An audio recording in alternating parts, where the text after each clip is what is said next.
You know, Mike, if you think about it, I'm kind of like your sequel because I'm your little brother. Oh, right. You came after. It's like sometimes the Matrix comes out and then Matrix Reloaded happens and you're like, okay, well, I don't need that. I didn't call you Indiana Jones 4. Okay.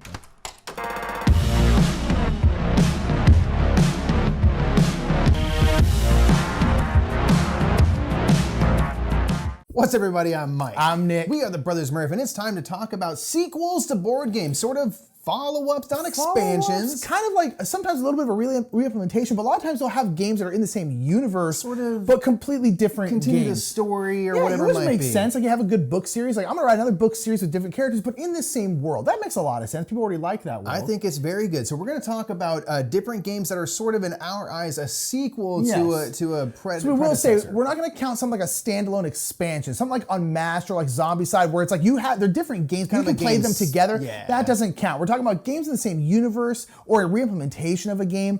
That kind of sequel, not just basically a standalone expansion. Absolutely.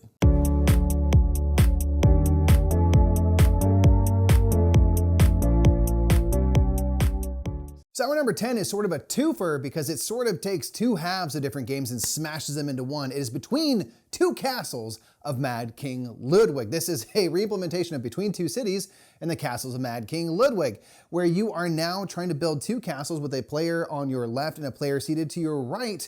And only the lower score that you manage to put together with your two partners will be your final score. So you have to work on both of your castles simultaneously, and you can't just like let one go to make the other. So it's this awesome, interesting way to do a competitive game because you are like working with your competitors. It's advantageous to work together, but you still need to somehow win and have the best castle of them all. So it's this really interesting twist. And we like Between Two Cities. We like Castles of Mad King Ludwig, but this really is kind of the best of all of those worlds because you get the awesome theming of the Castle of Mad King Ludwig and the mechanisms of Between Two Cities. So we think it's really, really fun. It plays quick, fun drafting game, and that's our number 10.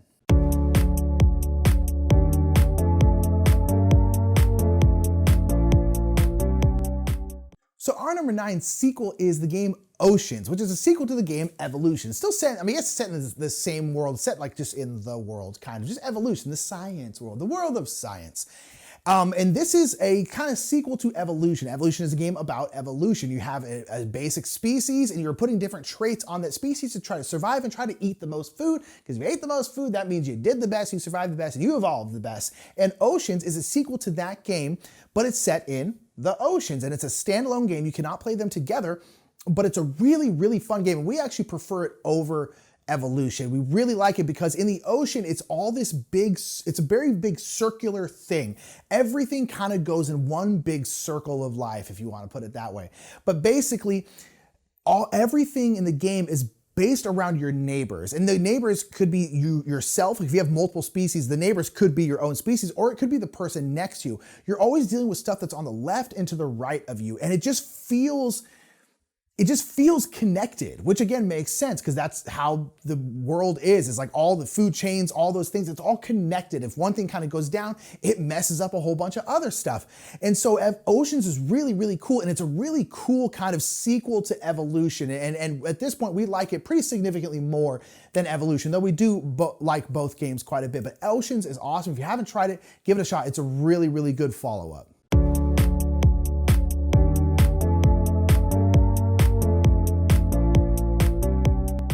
So number 8 is in a long line of games. It is Pandemic, specifically Pandemic Iberia. So this takes the classic kind of mechanisms of Pandemic, but sets it in the past. And this does a couple of really interesting things. One is you can't cure the diseases because where we were in the discovery of medicine, we didn't have the ability to cure and eradicate diseases. You can really only kind of manage and discover kind of ways to treat things better. And it also introduces the ability to set up kind of quarantine zones where you can put down fresh water essentially in a kind of a region between different cities. And then if one of those cities was to get a cube, you instead remove that fresh water. So you're kind of just trying to manage the situation as best you can with the kind of limited technology that you possess. So I think it really does a good job of taking its setting and finding ways to bring the mechanics through that. And it makes it my personal very favorite version of Pandemic. That's Pandemic Iberia, number 8.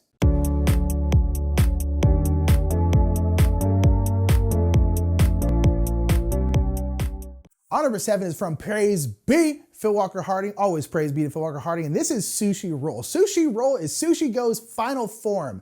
There have been, at this point, I guess 3 of these games. There's Sushi Go Party, which is the better version of Sushi Go, and then there's Sushi Roll, which in our opinion is the best version of this system, this world. Sushi Roll is kind of like Sushi Go, where you're collecting different sets of sushi, and if you want tempura, you want a certain amount of tempura, you want a certain amount of sashimi, you want the most maki rolls, you want the most pudding, the same kind of things, except for this is all done through dice drafting.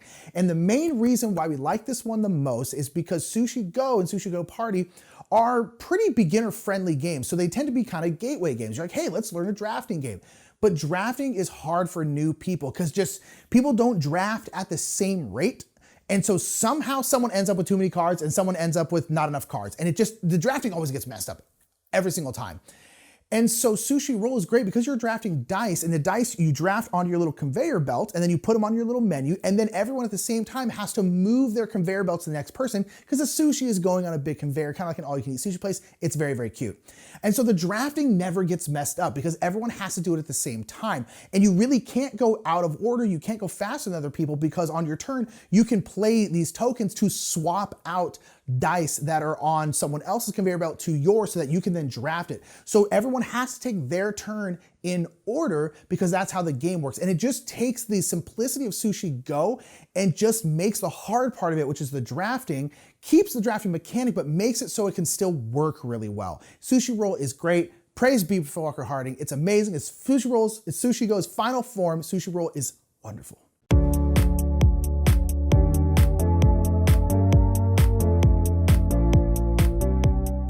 Number 6 is Terraforming Mars Ares Expedition. This is the newest version, kind of more streamlined version of Terraforming Mars, where you're still doing the same things. You're trying to get the planet's oxygen up, you're trying to get the temperature to something comfortable, and you're trying to get some water on that planet to sustain life.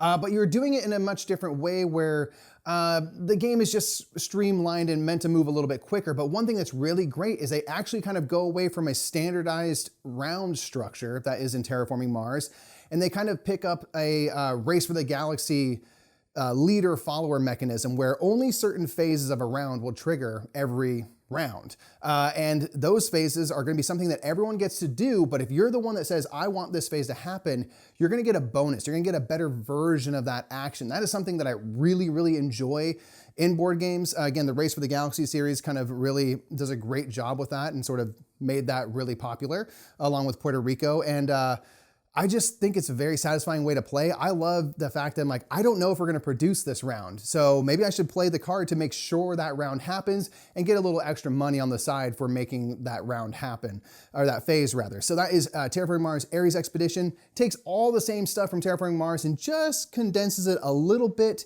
and creates a really interesting kind of phase selection system that I quite like.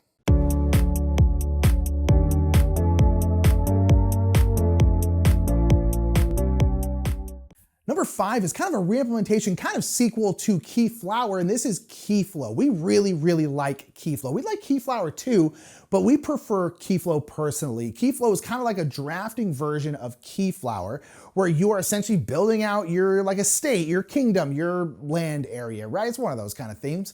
And there's a whole bunch of games kind of in this universe, the Key games, Cathedral, Key Market, there's a whole bunch of them. And Keyflower is probably, I think, the most popular one of them all. And Keyflow came out, and it's essentially the same thing, where instead of like drafting like meeples or drafting these tiles, you're drafting cards. And it's not as mean as Keyflower. Keyflower, you can kind of mess with each other more. In Keyflow, you can use each other's things in each other's estates kind of area, but it doesn't like take that away from them, which is nice. You can be like, oh, I'm gonna use this thing over here in their area, which is nice because it gives you more options of stuff to do on your turn, but you're not then taking that away from them. And so you still care about what your neighbors are doing, but you're not like, that kind of direct conflict isn't there because we're just not really conflict heavy gamers. It's just not really our thing. So Keyflow is a really cool, Keyflower is a really cool, interesting game. And this just changes things a little bit and just adds drafting instead. And it just makes it perfect for us. We really, really love Keyflow. It's great. And again, it's kind of a reimplementation, kind of a sequel, kind of a big brother, little brother to Keyflower, but we really, really like it. Check out Keyflow if you haven't.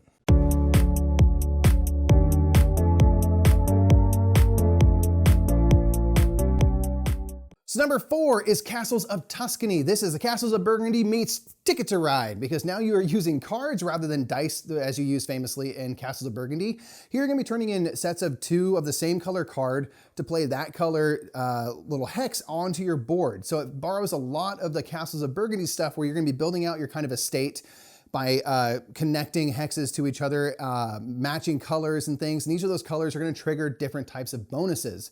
So it does a lot of that DNA of Castles of Burgundy, but it makes it very kind of easy and streamlined to play because you're just drawing cards, making matches. You can discard 2 cards to kind of make a wild, and it just makes it very easy and very fast to play while giving you a lot of that flavor of Castles of Burgundy.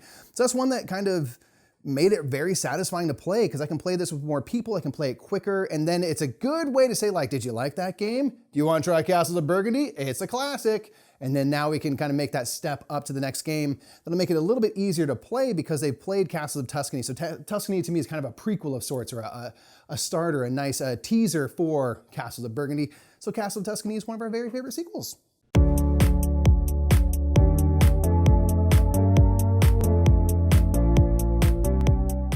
Number 3 is in the Manhattan Project world, and this is called Energy Empire, specifically Manhattan Project Energy Empire, although it's not like Manhattan Project. Energy Empire is a game where you are running an energy empire. You are essentially trying to get all these different factories, trying to get all these different kind of industry going, but you are also polluting the land. So you also need to taking out the pollution that you're causing, which is a theme I really like. I don't really want to play a game where I'm polluting a bunch of stuff. It just doesn't seem very fun to me. So this is kind of cool because you're doing this stuff, but you're causing this harm. So you need to make sure you're unpolluting the water, the land, and the air, because you will lose points if you don't. And so I think it's a really, really cool thing.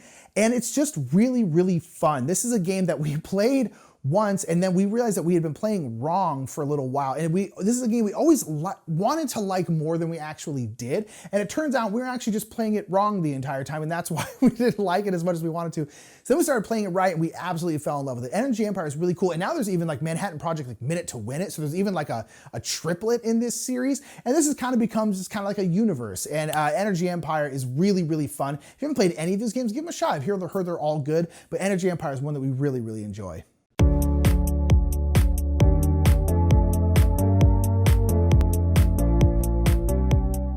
Number 2 is a game that is set in the same world as Dungeon Lords. It's Dungeon Pets. Now you are not focused on the Dungeon Lords themselves, but rather you are trying to run a pet shop, a monster pet shop, to then sell pets to those Dungeon Lords from Dungeon Lords.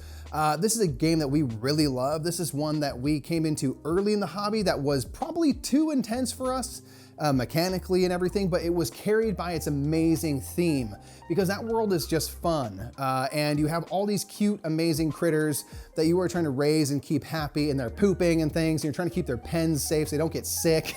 And it's just a really fun kind of theme. It's like you could probably do that as a just straight up pet shop game, but they made it in a fantastical monster world where you have little imps and goblins that are your kind of workers and things. It's just a really fun set game that hides a pretty mechanically dense and heavy worker placement game. So I think that's a really cool game. We've always loved it for its theme. That's what first made us interested in that game. That really kind of propelled us deeper into the hobby, when that game, if we didn't have such a compelling theme, might have scared us off because it is quite heavy. So that's Dungeon Pets, our number 2 board game sequel.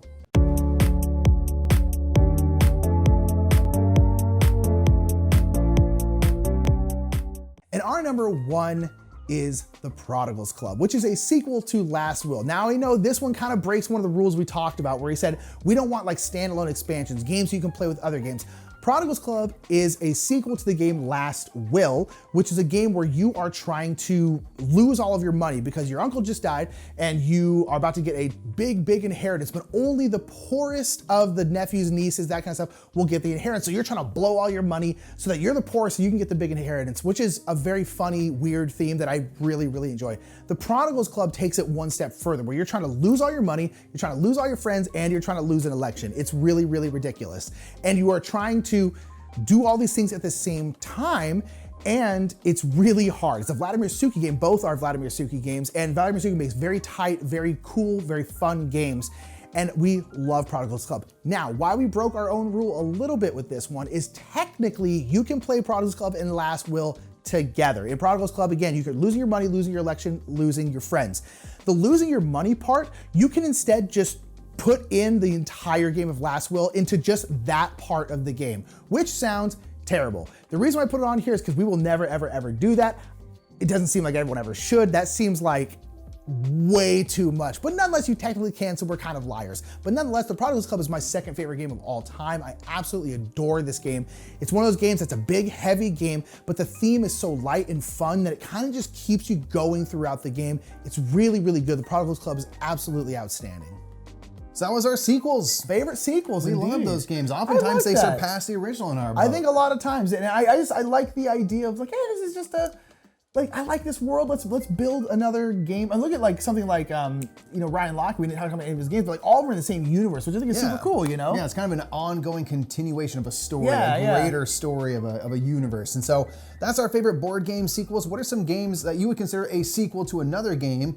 Put them in the comments below for us. We'd love to see your suggestions of favorite board game sequels. Yeah, and let us know what other lists you would like to see us, the Brothers Murph, tackle. Absolutely. And hopefully we'll get to it. But until next time, I'm Nick. I'm Mike. We're the Brothers Murph. And we'll see you in the next top 10. Bye, everybody.